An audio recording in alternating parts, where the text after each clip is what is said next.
Gênesis capítulo 28, por favor. Me acompanhe a partir do versículo 10. Nós vamos ler do 10 até o 22. Jacó partiu de Berseba e seguiu para Harã. Quando chegou a certo lugar, ali passou a noite, porque o sol já havia se posto. Pegou uma das pedras do lugar, fez dela o seu travesseiro e se deitou ali mesmo para dormir. E sonhou. Eis que estava posta na terra uma escada cujo topo atingia o céu. E os anjos de Deus subiam e desciam por ela. E eis que o Senhor estava perto dele e lhe disse: eu sou o Senhor, Deus de Abraão, seu pai, Deus de Isaque. A terra em que agora você está deitado, eu a darei a você e a sua descendência. A sua descendência será como o pó da terra. Você se estenderá para o oeste e para o leste, para o norte e para o sul. Em você e na sua descendência serão benditas todas as famílias da terra. Eis que estou com você e o guardarei por onde quer que você for. Farei com que você volte para essa terra, porque não o abandonarei até que eu cumpra aquilo que lhe prometi. Quando Jacó despertou do sono, disse: na verdade o Senhor está nesse lugar e eu não o sabia. E temendo disse: quão temível é este lugar! É a casa de Deus, a porta dos céus. Se você puder, repita comigo essa frase: é a casa de Deus, a porta dos céus. Só mais uma vez, um pouquinho mais de ânimo e disposição. É a casa de Deus, é a porta dos céus. Verso 18, na manhã seguinte Jacó levantou-se de madrugada, pegou a pedra que havia usado como travesseiro e a pôs em pé como coluna. E sobre o topo dela derramou azeite. E ao lugar, cidade que antes se chamava Luz, deu o nome de Betel. Jacó fez também um voto dizendo: se Deus for comigo e me guardar nessa jornada que empreendo, e me der pão para comer e roupa para vestir, de maneira que eu volte em paz para a casa de meu pai, então o Senhor será o meu Deus, e a pedra que pus como coluna será a casa de Deus. E de tudo que me concederes, certamente te darei o dízimo.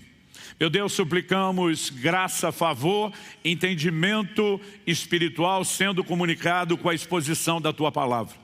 Oramos, ó Deus, não apenas que o Senhor ilumine os olhos do nosso entendimento, mas que o Senhor nos leve a um lugar de percepção das verdades espirituais. Não apenas a capacidade de percebê-las, mas de assimilá-las, de absorvê-las na nossa conduta prática, de maneira que não apenas nos alinhemos ao Teu propósito, Te honrando, Te exaltando e Te glorificando, mas dessa forma podendo desfrutar daquilo que é o Seu plano perfeito e completo para as nossas vidas. Nós oramos em nome de Jesus. Amém.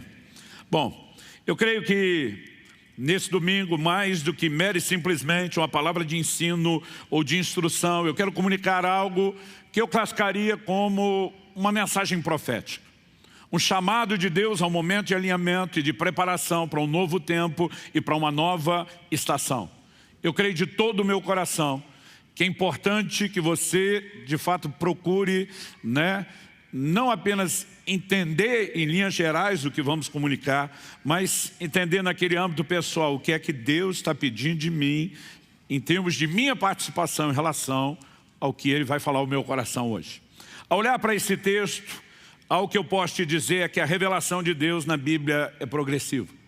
Deus começa revelando de uma forma e um nível a Adão. Nós temos uma progressão, por exemplo, em Enoque, que andou com Deus. Mas à medida que nós observamos, nós vemos que alguns homens vão crescendo a revelação que gerações anteriores não tiveram. Como o pacto e a aliança que Deus faz com Abraão e a sua descendência, por exemplo. Quando finalmente Deus está para tirar a nação de Israel do Egito, Ele se revela a Moisés e diz: eu, Senhor, não me fiz conhecer pelo meu nome aos seus ancestrais, aos seus pais, porque a revelação de Deus é progressiva. E não apenas da sua pessoa, mas também do seu propósito. Paulo escreve aos Gálatas e diz que quando Deus prometeu a Abraão: em ti serão benditas todas as famílias da terra, Deus pré-anunciou o evangelho a Abraão.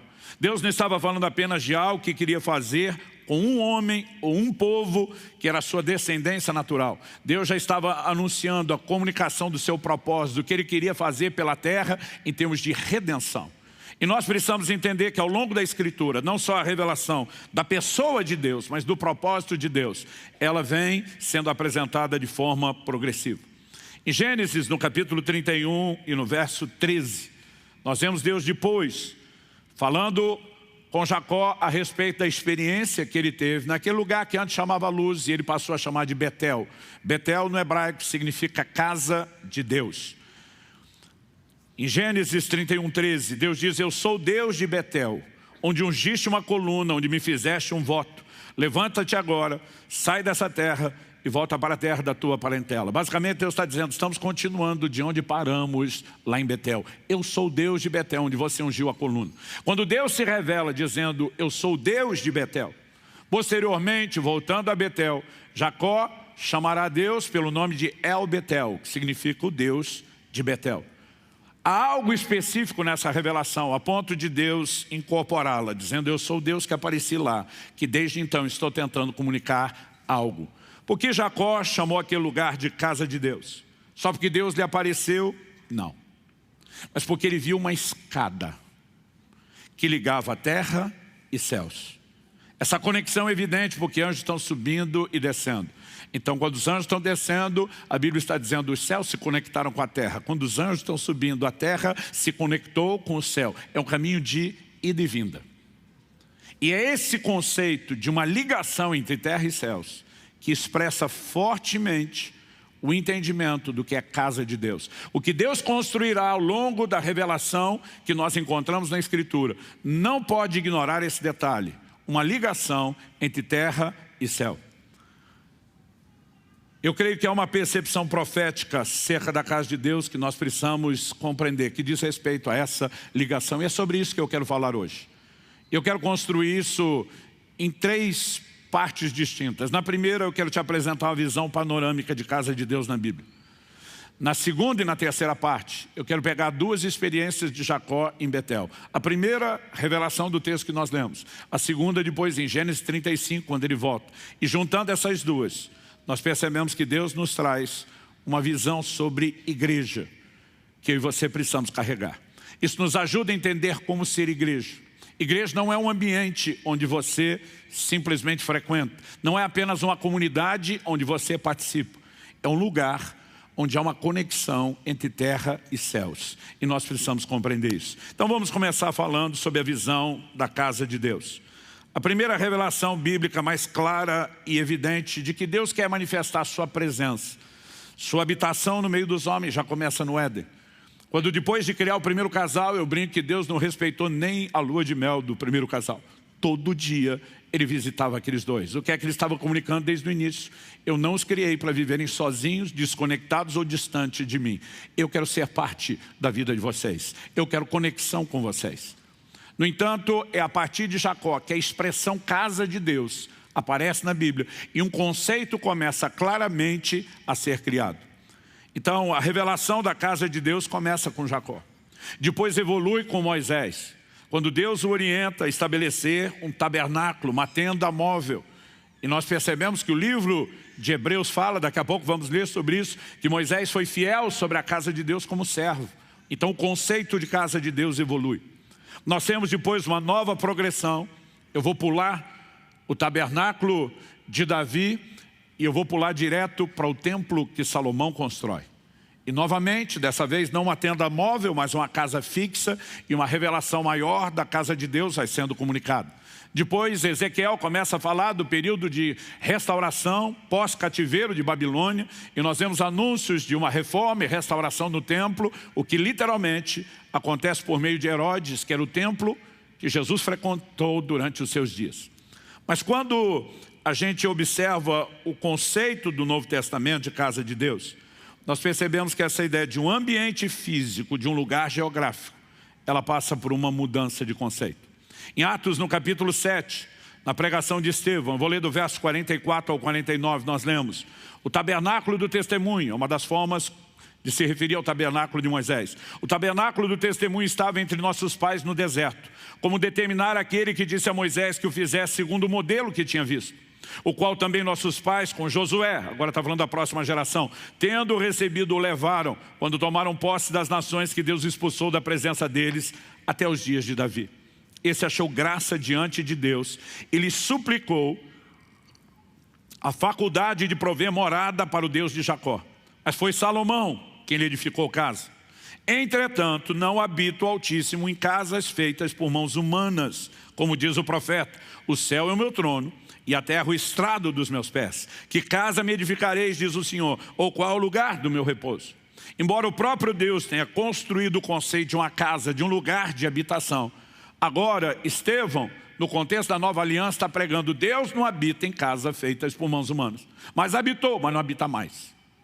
Quando Jesus brada na cruz, está consumado, a Escritura registra que o véu do templo, que dividia o santo lugar dos santos, o santo dos santos era o lugar da presença de Deus. Uma única pessoa, o sumo sacerdote, uma vez por ano, no dia da expiação, podia entrar naquele lugar com sacrifício, senão morreria. Flávio Josefo, a maior fonte historiadora, da nação de Israel, depois da Bíblia, faz menção de que esses sacerdotes muitas vezes entravam amarrados com cordas, com sinos balançando. Porque se deixasse de fazer barulho e mover lá dentro, é porque ele tinha sido fulminado pela presença de Deus e a corda era para do lado de fora o puxarem. Havia uma reverência a esse lugar da manifestação da presença de Deus. Mas quando Jesus brada na cruz, está consumado. O véu se rasgou. A presença de Deus deixa de estar confinado a um ambiente físico, a um lugar geográfico. E agora o conceito de casa de Deus passará por uma mutação. Jesus se refere ao templo reformado do período pós-babilônio e ele diz: vocês levaram anos edificando isso, e foram quase 50 anos. Jesus diz: pode derrubar essa casa em 3 dias, eu a reedificarei. As pessoas não entenderam. Como que você vai levantar em 3 dias algo que levou quase 50 anos? A Bíblia diz que Jesus falava a respeito do seu corpo. Ou seja, o conceito de uma nova casa sendo erguida, agora não como prédio, mas de uma habitação de Deus nas pessoas, está sendo comunicado. Em 1 Timóteo, no capítulo 3, no verso 15, Paulo escreve e diz: escrevo-te essas coisas, esperando e ver-te em breve, para que, se eu tardar, fique ciente de como se deve proceder na casa de Deus, que é a igreja do Deus vivo, coluna e baluarte da verdade. O conceito de casa de Deus está agora relacionado à igreja. E a igreja não é um prédio onde eu e você frequentamos. A igreja é o ajuntamento dos santos, que como indivíduos, de acordo com o ensino do Novo Testamento, se tornaram agora morada de Deus no Espírito. A habitação de Deus pelo seu Espírito. O conceito de casa de Deus passa por essa mudança. Em Hebreus, no capítulo 3, no verso 6, a Escritura diz: pois toda a casa é estabelecida por alguém, mas aquele que estabeleceu todas as coisas é Deus.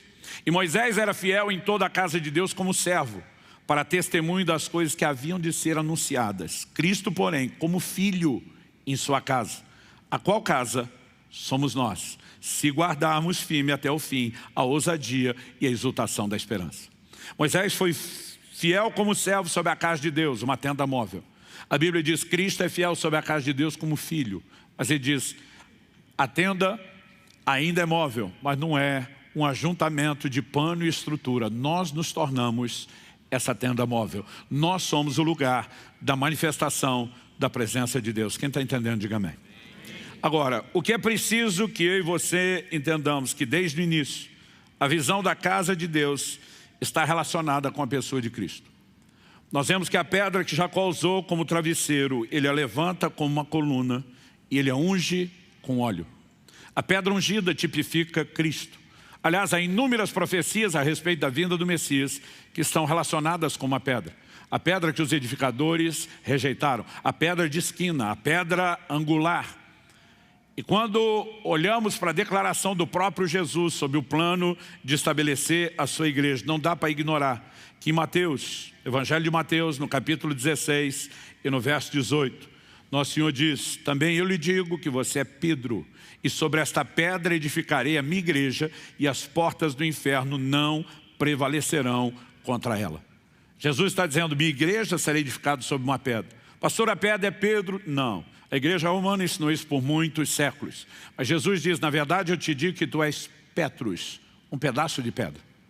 E Jesus diz: e sobre esta pedra, no grego, Petra, uma grande rocha, edificarei a minha igreja. Jesus está dizendo: a igreja será edificada sobre uma pedra, mas a pedra nunca foi Pedro, a pedra é Cristo. Ele é a pedra angular, ele é a pedra fundamental. É por isso que 1 Coríntios 3,11 diz: nenhum outro fundamento pode ser colocado, além do qual já está posto, o qual é Jesus Cristo. O próprio Pedro, a quem Jesus dirigiu a palavra, não teve a menor dificuldade de entender a revelação que lhe estava sendo comunicada.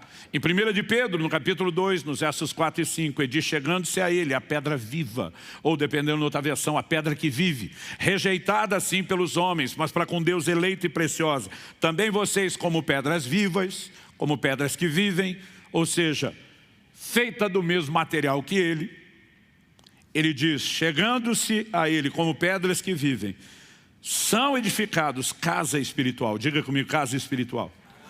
Porque Deus nos edifica como casa, Ele é a pedra fundamental, nós somos pedras. Imagine no lugar de pedras aqui o conceito de tijolos, que é isso que ele está imaginando, sendo edificados sobre Ele, uns sobre os outros, tendo Ele como fundamento. Nós estamos sendo edificados sobre Cristo como uma casa. Com qual propósito? Para, aqui o indicativo de propósito, para serem sacerdócio santo, a fim de oferecerem sacrifícios espirituais agradáveis a Deus por meio de Jesus Cristo.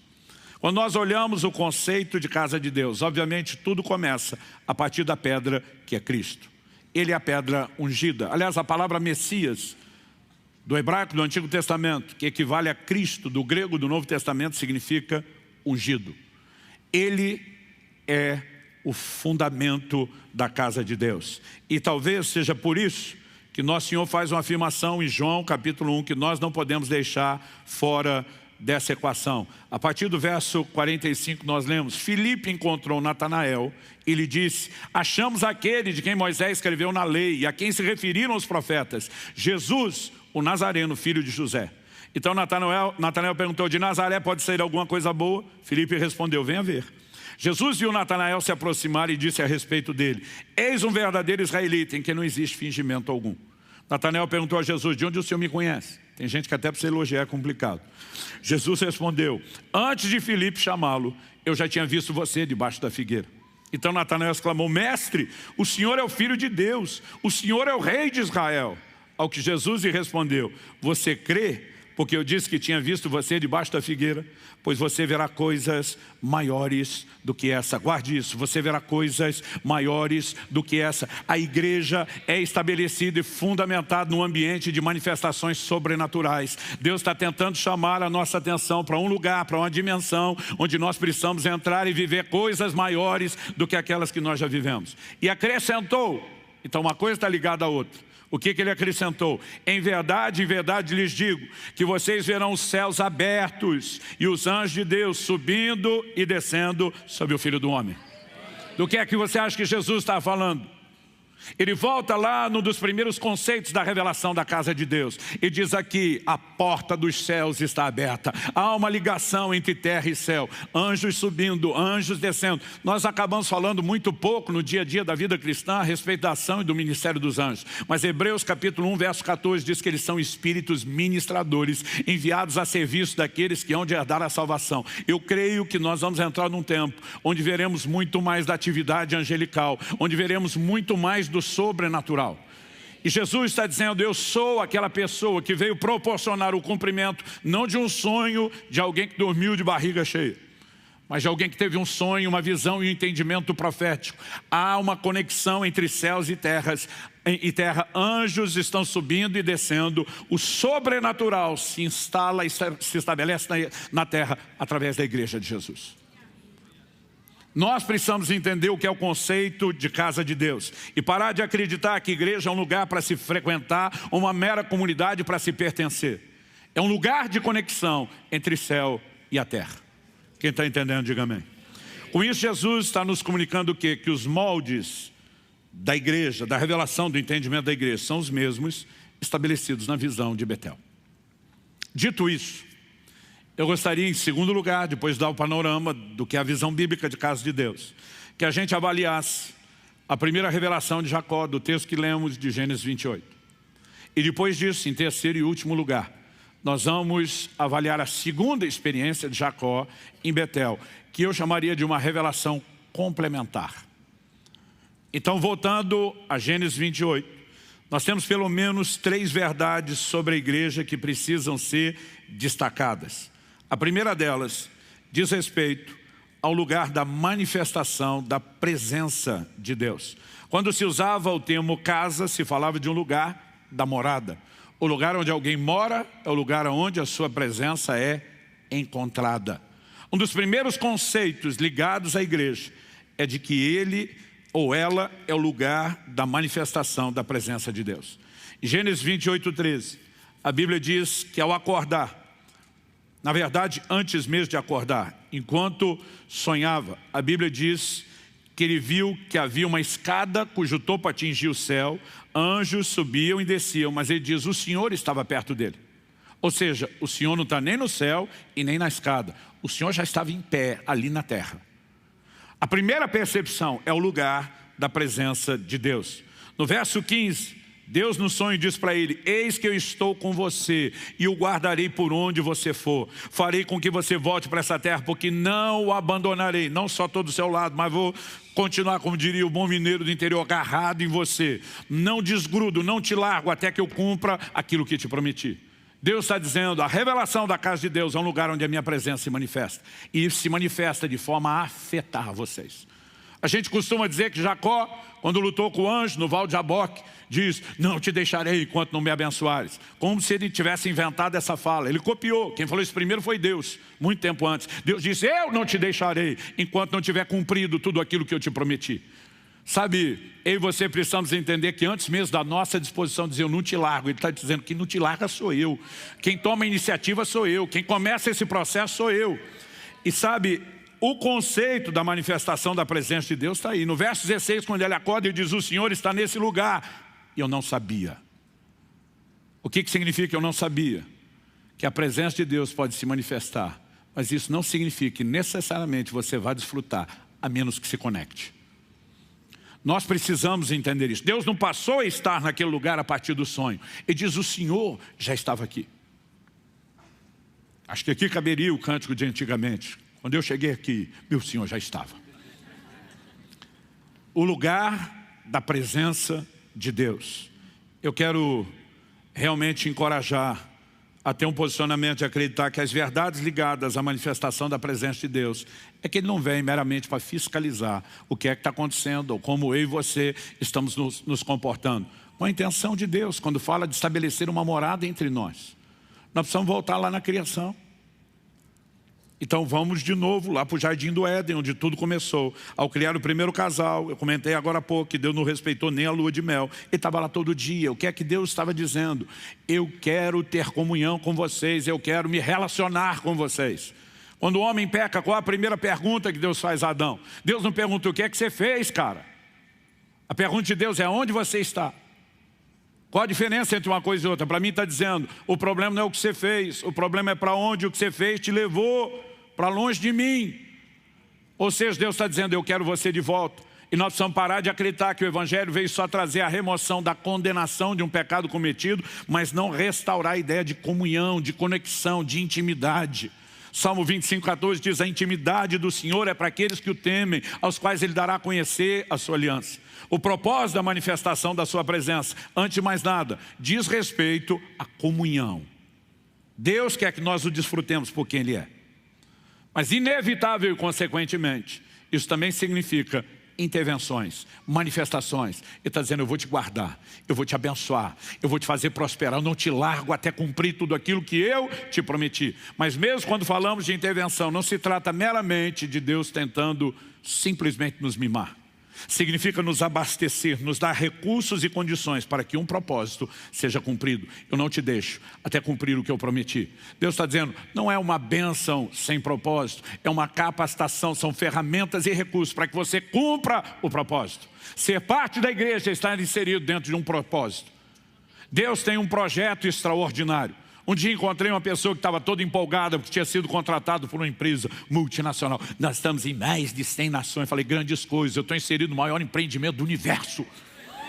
Nós precisamos entender a grandeza daquilo que Deus nos inseriu e o propósito pelo qual nós nos tornamos parte disso. Não para sermos meros espectadores, não para ser só gente que desfruta, mas para sermos cooperadores de Deus dentro do processo. A segunda verdade, depois de entender a presença de Deus, diz respeito a entender essa ligação entre terra e céus. A porta dos céus significa duas coisas. Em primeiro lugar, é o meio através do qual os céus podem entrar na terra.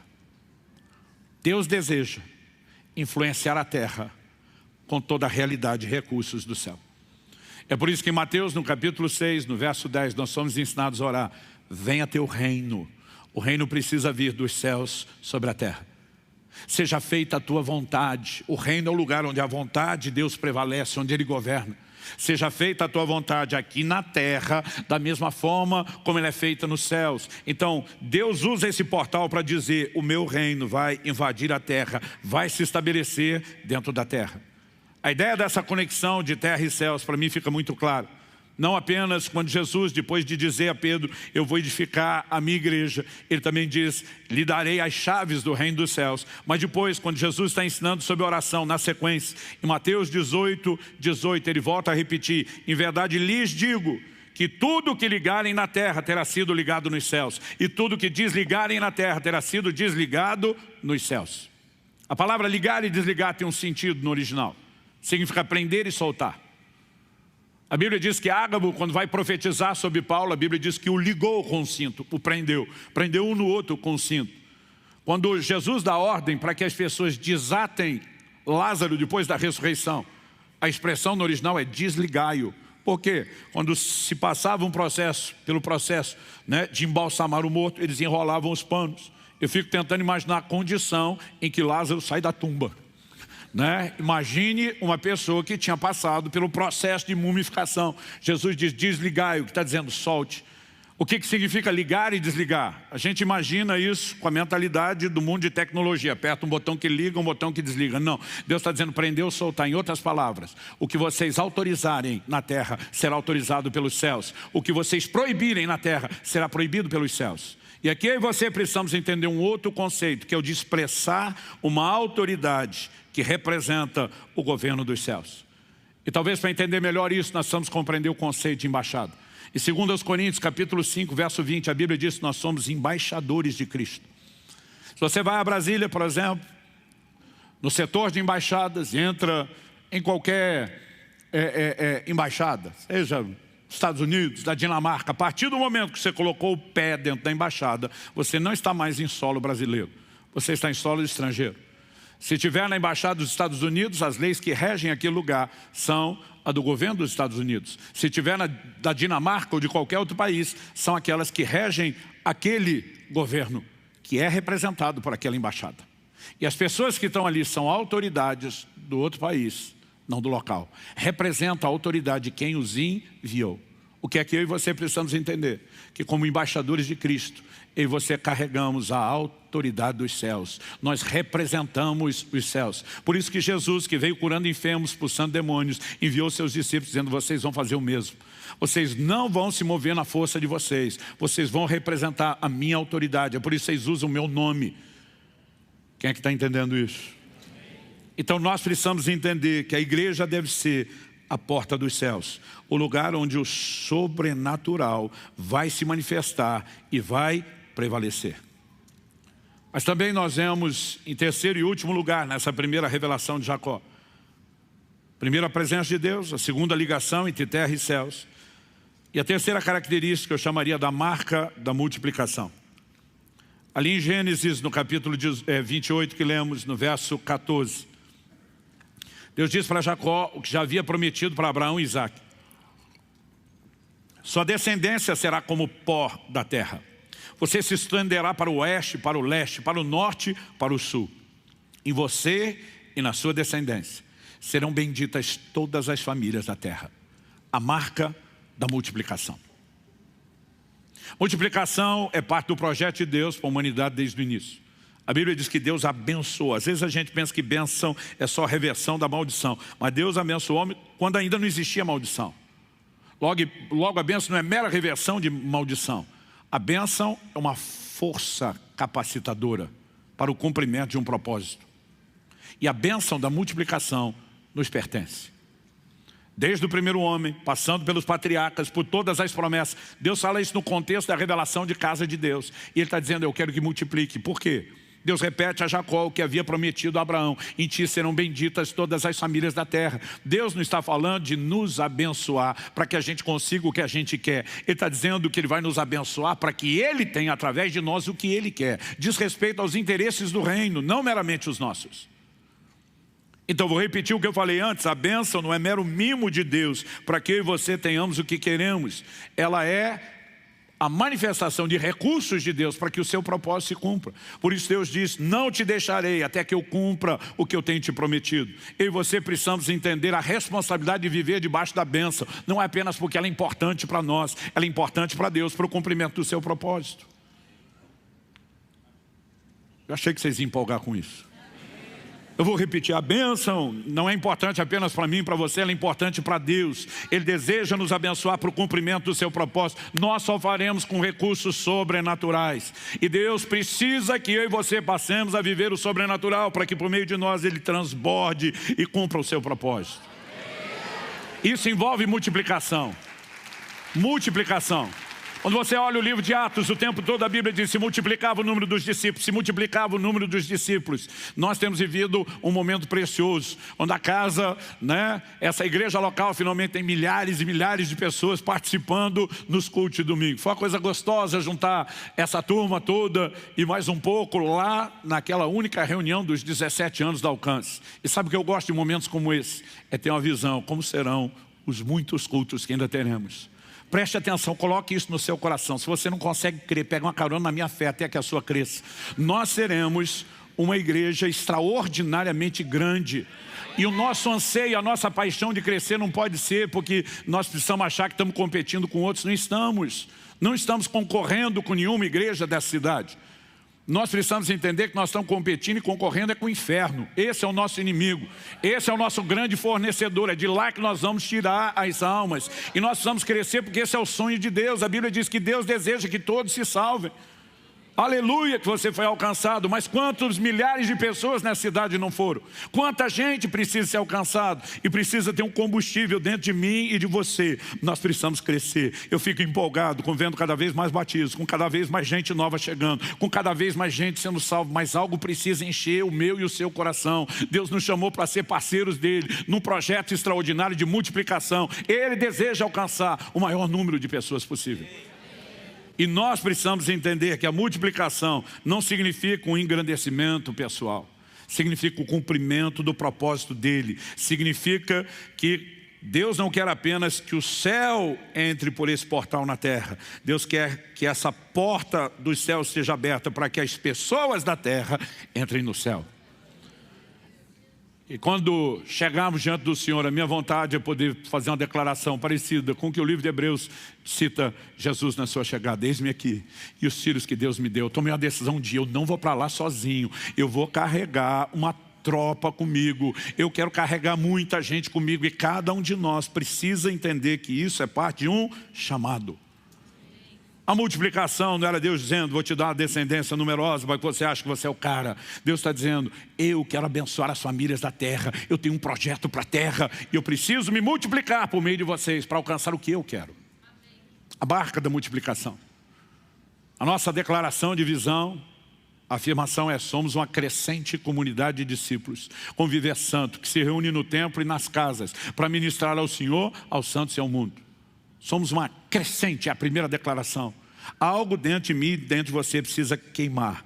Crescimento, multiplicação, crescimento, multiplicação, crescimento, multiplicação. Não diz respeito a gente, mas ao grande sonho e ao projeto divino. E decidimos ser parceiros dele, entender que a casa de Deus tem que carregar a marca da multiplicação. Quem está entendendo, diga amém. Jacó se levanta de Betel e segue sua jornada fugindo de seu irmão Esaú. Ele passa 20 anos servindo Labão, que vem a se tornar seu sogro. Até que finalmente Deus o chama de volta. No processo da volta, Jacó já havia cruzado o val de Jaboque, já havia encontrado seu irmão Esaú, com quem se reconciliou. Finalmente, Gênesis 34, ele se estabelece em Siquém, onde ele vive uma experiência familiar trágica.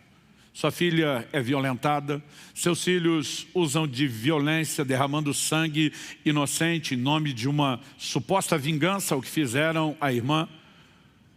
Jacó está desesperado, agora os cananeus vão se unir, nós somos um grupo pequeno, eles vão acabar conosco. Ele está vendo a possibilidade do seu fim. Ele está vivendo um momento péssimo na família. É nessa hora que nós temos a segunda revelação de El Betel, o Deus de Betel. Gênesis capítulo 35, eu quero ler a partir do verso 1 até o verso 7, diz: Deus disse a Jacó: levante-se, vá para Betel e habite ali. Observe a frase, vá para Betel e habite ali. Deus está dizendo, nós temos que recomeçar. Até agora você não está fazendo nada direito. E nós vamos começar direito. Faça ali um altar ao Deus que lhe apareceu quando você fugia do seu irmão Esaú. Deus diz, nós vamos retomar lá onde nós paramos, em Betel. E você volta lá para fazer um altar. Então Jacó disse à sua família, a todos os que estavam com ele: joguem fora os deuses estranhos que há no meio de vocês. Purifiquem-se e troquem de roupa. Antes de continuar, pensa comigo. O camarada com quem Deus tem uma aliança, por meio de quem Deus vai cumprir o seu propósito na terra. Tem gente na sua própria família com ídolos, que por alguma razão, difícil de aceitar ou engolir, ainda estão sendo tolerados. Mas Jacó decide um posicionamento, nós vamos começar uma limpeza. Vamos dar fim nos ídolos. A idolatria sempre se tornou um problema para a nação de Israel. Interessante é que mesmo posteriormente, em gerações bem adiante, nós vamos ver que o problema parecia se conservar. No final dos seus dias, Josué, ele se posiciona diante de uma geração e diz no verso 14 de Josué 24, agora pois temam o Senhor e o sirvam com integridade e com fidelidade. Joguem fora os deuses que os pais de vocês serviram do outro lado de Eufrates e no Egito, e sirvam ao Senhor. Mas se vocês não quiserem servir o Senhor, escolham hoje a quem vão servir. Se os deuses ao quem os pais de vocês serviram do outro lado de Eufrates, ou os deuses dos amorreus em cuja terra vocês estão morando, eu e minha casa já fizemos nossa escolha, nós serviremos ao Senhor. Agora, do que é que Josué está falando? Josué fala de 3 tipos de ídolos. Os deuses do Eufrates, do outro lado do Eufrates, os deuses do Egito, os deuses dos amorreus, ou da terra de Canaã. Da terra de Canaã é o lugar onde eles haviam acabado de entrar. O do Egito é de onde seus pais tinham saído. O que são os deuses do outro lado de Eufrates? São os ídolos da família de Abraão. Eles ainda eram parte da história. Gerações e gerações de pessoas ouvindo o plano e o propósito de Deus e que nunca se desligaram de determinadas coisas. Nesse momento Deus diz para Jacó, quer sair da miséria que você está? Quer ver o meu propósito se cumprir? Tem que ter santificação. Tem que ter comprometimento sério e profundo. Senão a coisa não anda. Senão não vai passar de nível. Eu e você precisamos entender que muitas tragédias vividas na família de Jacó não é porque Deus o determinou. Muitas delas foram portas abertas para o reino das trevas, por meio de brechas e ilegalidades dadas. A Bíblia diz que a própria Raquel, a amada de Jacó, quando sai da casa de Labão, furta os ídolos do seu pai. E quando ele vem atrás e denuncia, Jacó indignado diz, aquele com quem tiver os seus deuses, seus ídolos, morra. Ele procura no encontro. E Raquel os escondeu bem. Mas aquela palavra acaba pesando. Ela é a primeira do grupo a falecer, de forma prematura. Muitas vezes nós estamos atribuindo a Deus a culpa de coisas que são legalidades que nós temos dado ao reino das trevas, por falta de um comprometimento com Ele. E a partir do comprometimento que Deus lutará em nosso favor, não com a falta dele. Quem está entendendo, diga amém.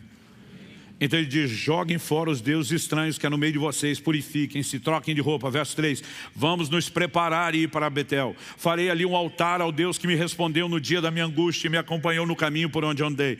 Então deram a Jacó todos os deuses estranhos que tinham em mãos e as argolas que lhes pendiam das orelhas. E Jacó os escondeu debaixo do carvalho que está junto a Siquém. Quando eles partiram, o terror de Deus invadiu as cidades vizinhas e não perseguiram os filhos de Jacó. Assim Jacó chegou à luz, chamada Betel, que fica na terra de Canaã, ele e todo o povo que estava com ele, e edificou ali um altar, e aquele lugar deu o nome de El Betel, no hebraico significa Deus da casa de Deus, porque ali Deus havia se revelado a ele quando ele estava fugindo do seu irmão. O que é que nós aprendemos na segunda revelação que Jacó tem? Aqui nós não temos a manifestação clara de uma aparição de Deus, a não ser o chamado para ir a Betel. Mas a compreensão das coisas que se desenrolam, evidentemente, deve ser interpretada como um entendimento que Deus está comunicando. Quase como quem diz, não adianta ter aquela primeira parte da revelação sem ter essa outra. Nessa segunda, a primeira coisa que Deus faz é, não faz o menor sentido você entender que eu tenho uma casa e não edificar um altar. Então preste atenção. Pedro, em 1 de Pedro 2,5, diz que nós estamos sendo edificados casa espiritual. Qual é o propósito da casa? A fim de ser um sacerdócio santo. Onde tem casa, tem sacerdócio. Qual o propósito de ter sacerdócio? A fim de que ofereçamos sacrifícios espirituais. Onde tem sacerdócio, tem serviço. O conceito de uma casa, destituído do conceito de serviço, é completamente nulo, é incompleto, é sem propósito. Eu e você não podemos querer um lugar onde a presença de Deus se manifesta para nos servir. A presença de Deus se manifesta para nos capacitar a servi-lo. E se nós não tivermos a perspectiva certa e o coração disposto a servir, nós vamos estagnar a manifestação que poderia estar acontecendo na minha e na sua vida. Ou ela vai estar lá e nós, como Jacó, vamos dizer antes, ele estava aqui, eu não sabia, eu não percebi, eu não conectei. Nós precisamos entender o chamado de Deus para uma visão de sacerdócio. Todos nós fomos chamados a servir, não necessariamente com os mesmos dons, não necessariamente com os mesmos ministérios, mas todos fomos chamados para servir. Pelo amor de Deus, dá um amém aí. Amém. Então, no ambiente, se nós queremos viver a revelação da casa de Deus, nós precisamos entender o serviço não é negociável. E quando falamos de serviço, não falamos apenas de funções que se ocupam nos cultos e programações da igreja. Nós estamos falando de um estilo de vida que envolve basicamente o cumprimento do que é essencial no plano. Se ele quer multiplicar, ele precisa de nós para alcançar pessoas. Evangelizar e cuidar de pessoas é tarefa de todo crente. Deixa eu tentar te provar um ponto da nossa incoerência. Se um traficante se converte, graças a Deus, a gente tem visto eles se converterem. Você há de concordar comigo que se alguém está em Cristo é uma nova criatura. As coisas velhas já passaram, eis que tudo se fez novo. Que Romanos 8,1 diz que não há mais condenação para quem está em Cristo Jesus. Concorda com isso? Vai olhar para o ex-traficante novo convertido desse jeito? Sim. Mas você concorda comigo que ele vai ter que mudar de ramo? Efésios 4,28, que antes roubava, não roube mais, trabalhe, fazendo com as mãos. Nós precisamos nos adequar à nova vida com um novo comportamento. Você concorda que ele vai ter que mudar de ramo de prestação de serviço? Quando a garota de programa se converte, graças a Deus elas têm se convertido. Você crê que o sangue de Jesus de fato a purificou de todo pecado? Que se ela está em Cristo é uma nova criatura? As coisas velhas já passaram, tudo se fez novo, não há mais condenação. Mas também concorda que ela vai ter que mudar o ramo de prestação de serviço? Porque nós defendemos como doutrina que quando alguém se converte, precisa se ajustar aos valores do reino e não carregar os anteriores. Alguém tem dificuldade de entender isso? Então me diga por que você diz que porque é um profissional liberal, um empresário, trabalha demais, não tem tempo para fazer as coisas do reino de Deus. Porque o ex-traficante, a ex-garota de programa precisa se adequar e você não. Por que você é melhor do que eles? Porque você tem privilégios que eles não têm. Então se você trabalha demais a ponto de não ter tempo para fazer o que Deus mandou, só tem uma solução para isso. Trabalhe menos, viva com menos e obedeça o seu Senhor, porque Ele não te pediu, Ele te mandou fazer algo.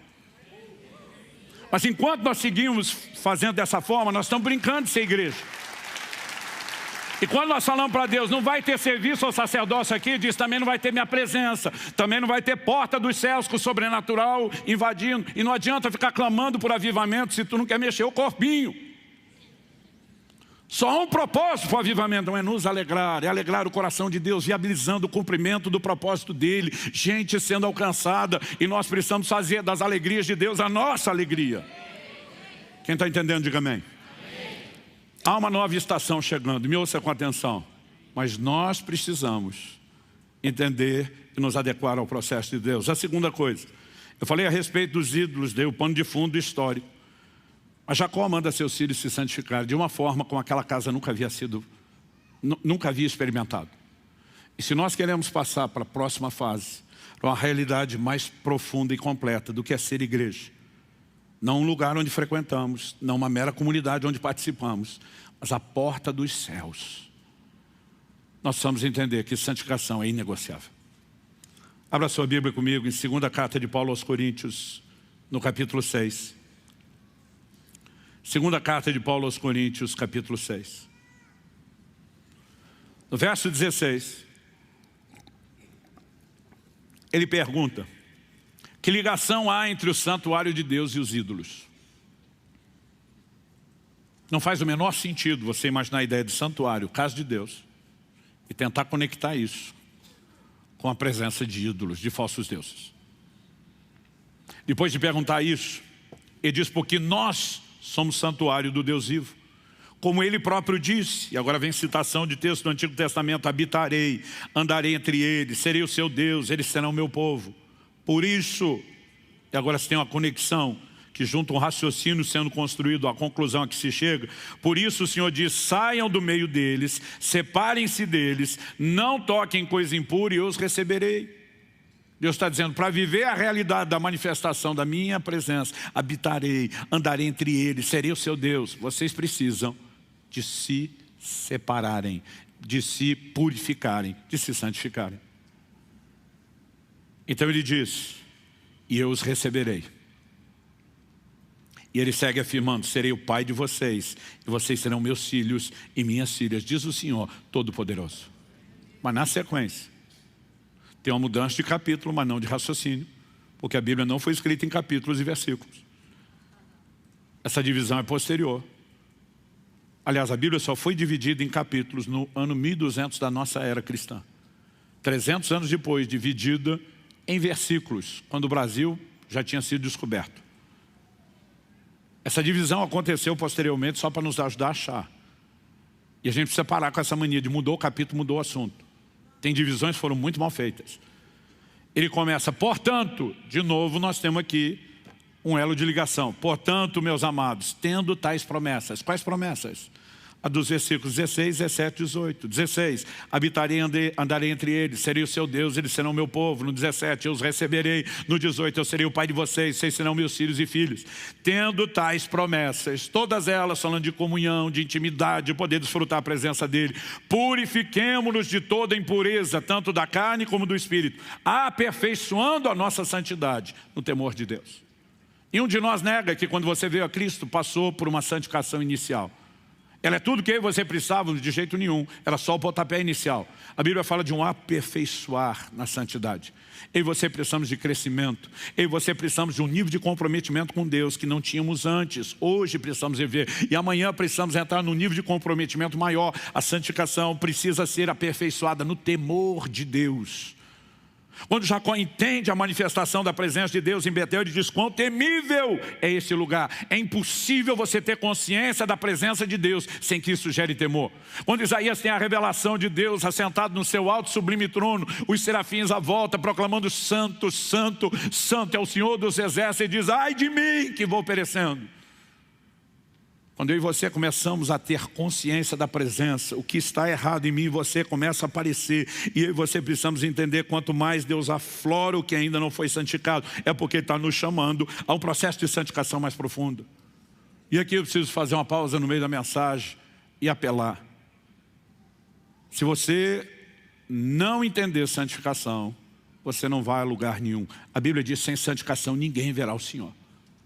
Tem crente que está que nem Jacó, ele estava aqui, eu não sabia. Tem outros desfrutando, tem outros experimentando, ele não. E o que eu disse que eu vou apelar é o seguinte: não tem como você viver santificação sem entender a doutrina bíblica, sem ser alimentado pela fé que só a Bíblia pode te promover para que você viva o que precisa ser vivido. Romanos 1,17 diz que a justiça de Deus se revela no Evangelho de fé em fé. Não é fé só para conversão. Tudo que nós vamos experimentar, toda a santificação depende de fé. Como que eu e você temos fé? A Bíblia diz: a fé vem por ouvir, e ouvir a palavra de Cristo. Nós estamos anunciando, dia 4 de outubro, uma overdose de ensino sobre santificação. Mas tem crente olhando para isso, dizendo: eu não preciso. Digo, não precisa mesmo, nem da presença de Deus que você poderia ter se santificasse.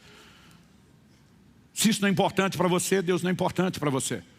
Porque a gente luta e corre atrás de um monte de coisa que alegadamente são importantes. E aquilo que deveria ser essencial, a gente não devota tempo.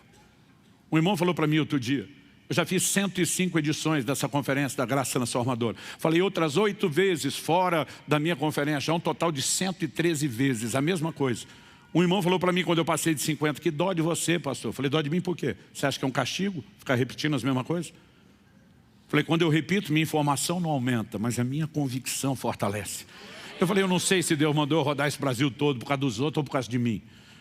Porque quanto mais eu bato na mesma tecla, esse negócio está me enlouquecendo, está me surtando, o nível de fé vai subindo, vai crescendo. Olhei para aquele cara e falei, dó de tu, que mal ouviu uma vez e acho que não precisa de mais nada.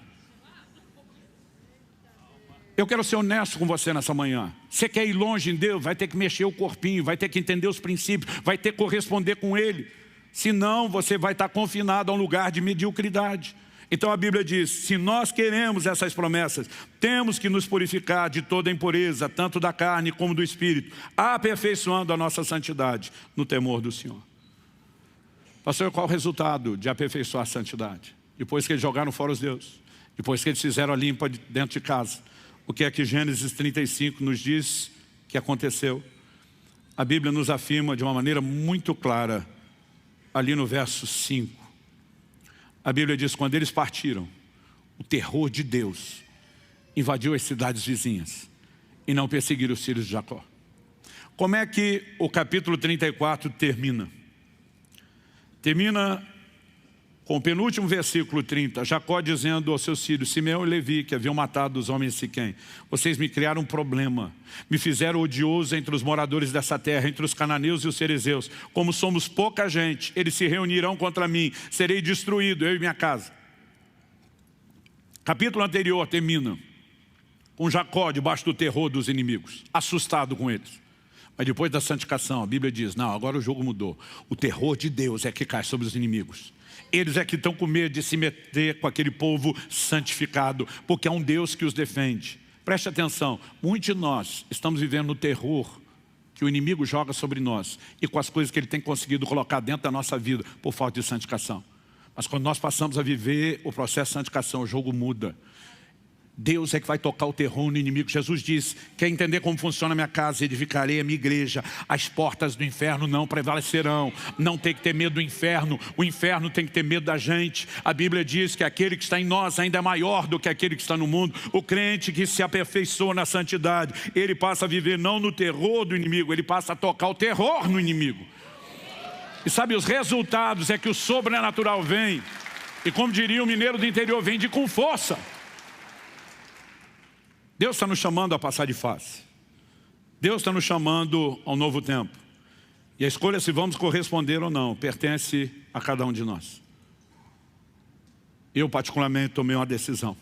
Anos atrás ouvi uma frase que é atribuída a Stephen Olford. Ele diz, a espera de um avivamento coletivo não deveria ser a desculpa para não viver um avivamento pessoal. Eu tenho dito para Deus, enquanto estou esperando o seu povo, eles estão demorando. Eu estou indo na frente. Eu vou viver primeiro. Mas honestamente, eu não gostaria de ser o cara que vive o avivamento pessoal e tem vocês como testemunho. Eu gostaria de viver isso com vocês. Agora, eu vou dizer com ou sem vocês, estou indo. Quem quiser vem junto. Há um grito do coração de Deus. Nós estamos vivendo a estação profética.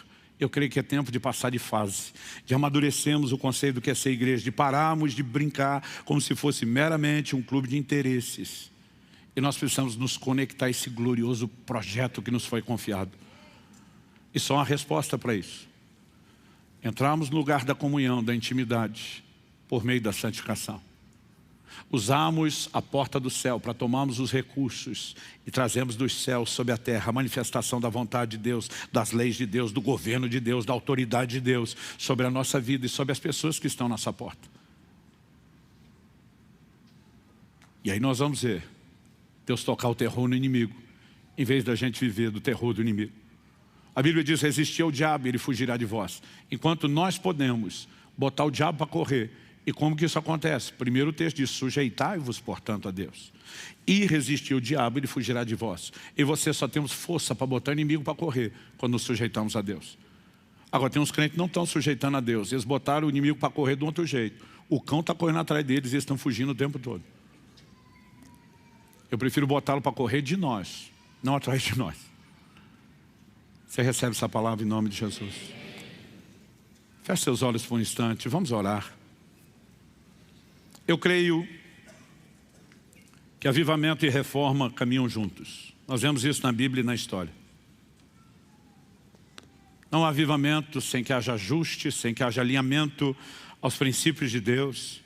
Em Atos, no capítulo 3, a partir do verso 19, Pedro chama as pessoas ao arrependimento, à conversão e diz para que venham os tempos de refrigério. Tempos de visitação de Deus só vem depois de arrependimento e ajuste. Mas ele não fala só dos tempos de refrigério.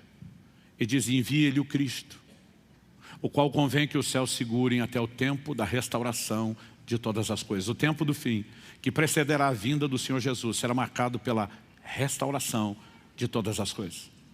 Se nós queremos viver a glória que a igreja do livro de Atos experimentava no seu início, nós precisamos restaurar a conduta, as práticas, os princípios, porque não há avivamento sem reforma. E eu gostaria que você pudesse ter um momento de oração agora, colocando diante de Deus a sua vida, honestamente se avaliando, se questionando e se perguntando, estou levando o conceito de igreja e de casa de Deus a sério? Ou talvez eu só estou brincando de ser crente? Talvez seja a hora de olhar para a sua própria vida e perguntar, que ídolos ainda permanecem na história da minha vida, que não foram entregues, que não foram renunciados, que não foram descartados, que não foram abandonados no meio do caminho? Que tipo de mudança e preparação eu preciso para ir a Betel, levantar um altar e não apenas desfrutar da presença, mas exercer sacerdócio? O que eu preciso para sair do lugar onde, em vez de viver o terror do inimigo, Deus é que vai tocar o terror nos inimigos? Coloca a sua vida diante de Deus. Espírito Santo, nós pedimos o seu auxílio nessa hora. Nós pedimos a tua orientação e aplicação personalizada da tua palavra.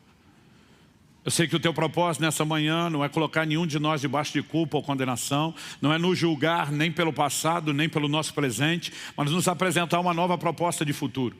Um futuro glorioso que como igreja podemos viver. Com a porta dos céus não apenas aberta e escancarada, com intervenção angelical, talvez no nível nunca antes experimentado, com as forças do céu invadindo a terra para que o teu reino se estabeleça por meio de nós, não apenas em nós.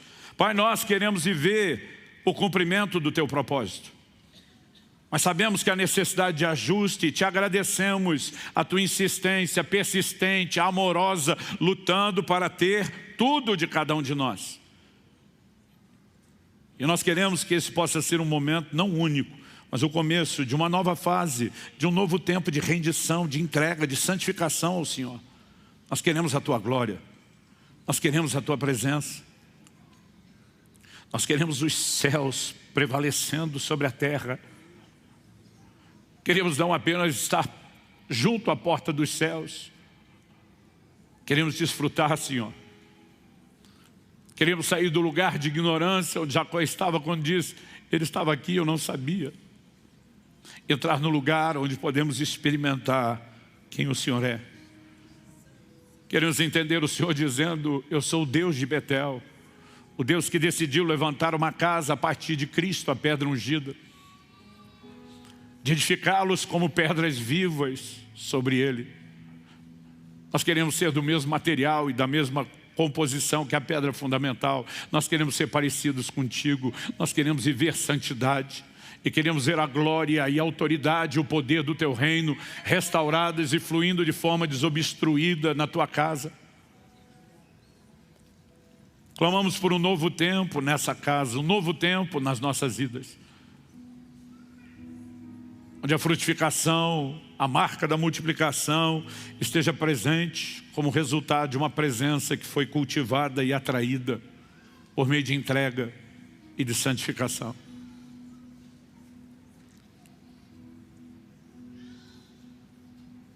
Coloca a sua vida diante de Deus. Poucos minutos nós vamos participar da ceia do Senhor. Este é um momento onde a Bíblia nos instrui, examine-se o homem a si mesmo. Eu quero que diante do Senhor, com o temor da consciência da presença dEle, se há necessidade de arrependimento e santificação hoje, que você faça isso aqui e agora. Que você não apenas se dispõe, mas ore dizendo, Senhor, eu não quero que nada disso termine no final desse culto e reunião. Eu quero viver um novo tempo, eu quero viver uma nova fase. Eu quero experimentar a Tua presença se manifestando nesse lugar chamado a porta dos céus, a Tua casa.